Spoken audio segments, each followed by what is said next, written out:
ناظرین، حد ڈرامے کی آنے والی قسط جذبات، غلط فہمیوں، بڑے انکشافات اور خطرناک منصوبوں سے بھرپور ہونے والی ہے، کیونکہ اس بار نہ صرف شانزے کے دل کو ایک بڑا صدمہ لگنے والا ہے بلکہ دانش بھی زینیا کے ساتھ ایسا کھیل کھیلنے جا رہا ہے جس کے بعد شاید زینیا کے پاس نہ آگے جانے کا راستہ بچے اور نہ ہی واپس آنے کا، جبکہ دوسری طرف سیرت کی انا، غرور اور غلط فیصلے اسے تباہی کے اس مقام پر لے آئے ہیں جہاں اب اس کے ہاتھ سے سب کچھ نکلتا ہوا نظر آ رہا ہے۔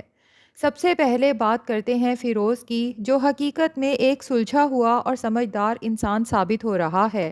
جی ہاں ناظرین، فیروز کو اس بات کا شدت سے احساس ہے کہ اس نے فریال کے ساتھ بہت غلط کیا تھا۔ جب مشکل وقت آیا تو وہ اس کا ساتھ نہ دے سکا اور اسی بات کا پچھتاوا آج بھی اس کے دل میں موجود ہے، لیکن جہاں تک شانزے کی بات ہے تو فیروز اس کے ساتھ مکمل طور پر مخلص نظر آتا ہے،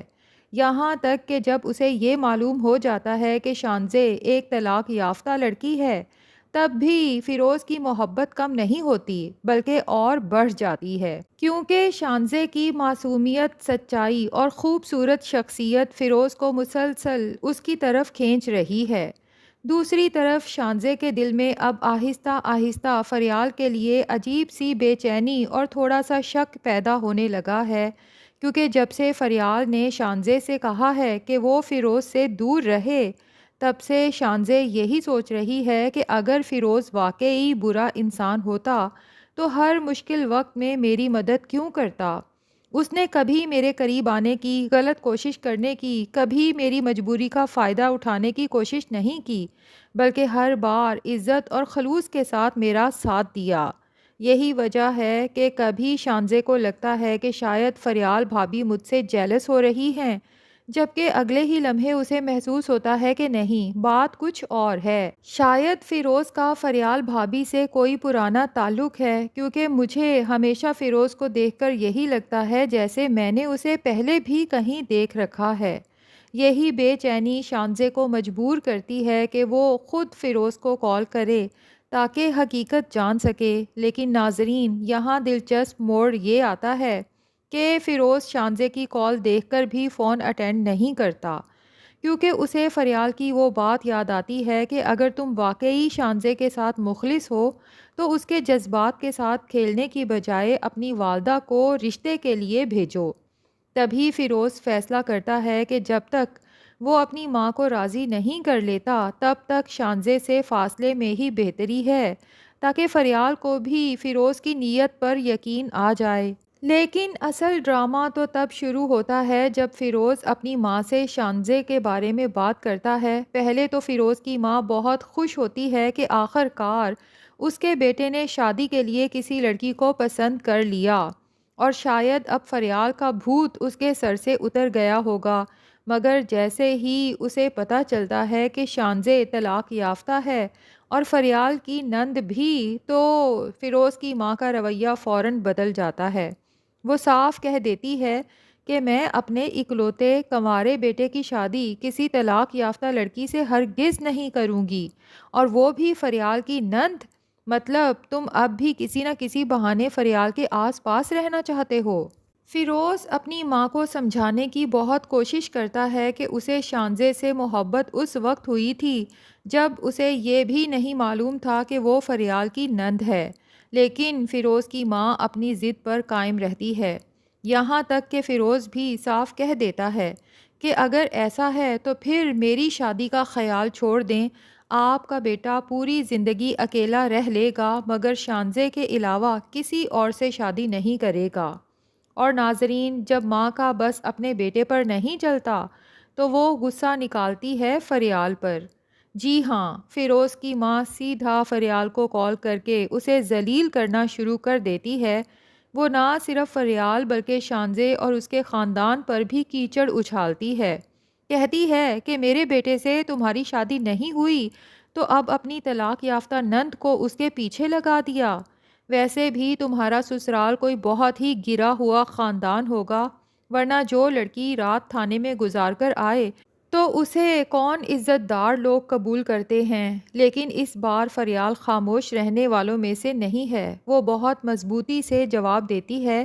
کہ میری نند آپ کے بیٹے میں کوئی دلچسپی نہیں رکھتی۔ اگر کسی کو کنٹرول کرنا ہے تو اپنے بیٹے کو کریں۔ میری نند کے لیے رشتوں کی کوئی کمی نہیں ہے۔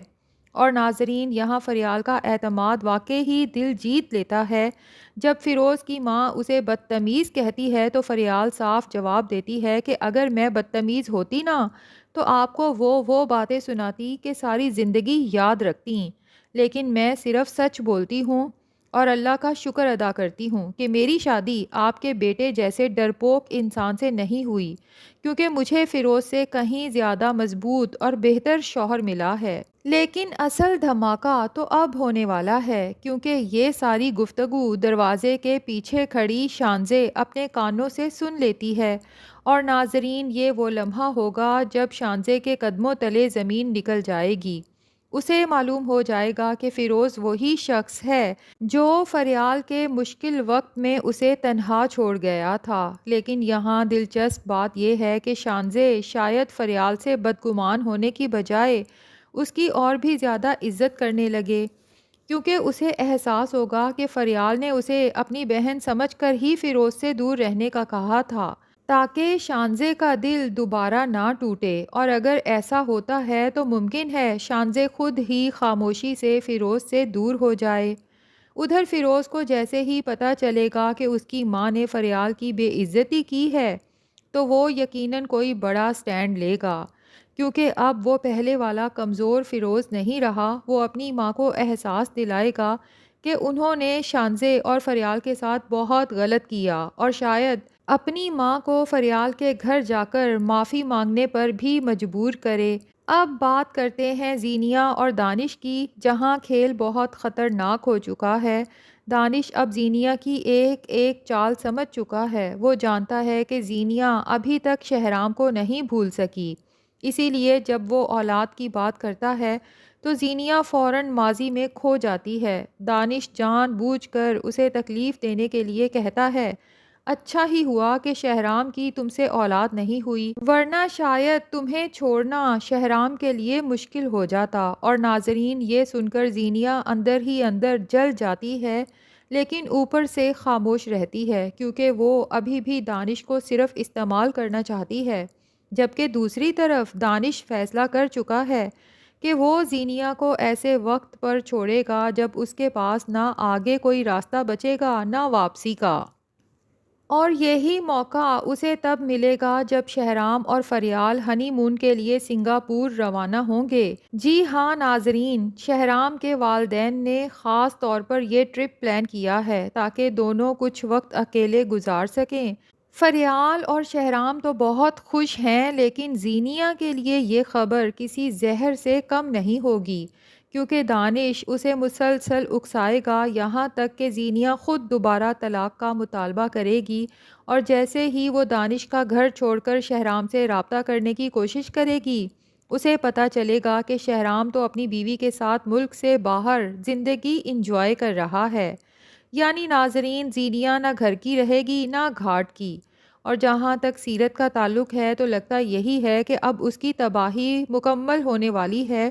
پلازا پہلے ہی جل چکا ہے، دوست دھوکہ دے چکی ہے، بیٹا منہ موڑ چکا ہے، بیٹی کی شادی خطرے میں ہے، اور اب جن لوگوں پر سیرت نے آنکھیں بند کر کے اعتماد کیا تھا وہ شاید سیرت کا پلازا بھی ہتھیانے کے چکر میں ہیں۔ صحیح کہتے ہیں کہ جو انسان دوسروں کو تباہ کرنے کے لیے سازشیں کرتا رہتا ہے، اکثر اوقات اپنے ہی کھودے ہوئے کنویں میں خود گر جاتا ہے، اور یہی سب زینیا اور سیرت کے ساتھ ہونے والا ہے۔ ناظرین، آپ کو ہمارا ریویو کیسا لگا کمنٹس میں ضرور بتائیں۔ پسند آیا ہے تو ویڈیو کو لائک اور چینل کو سبسکرائب بھی کر دیں۔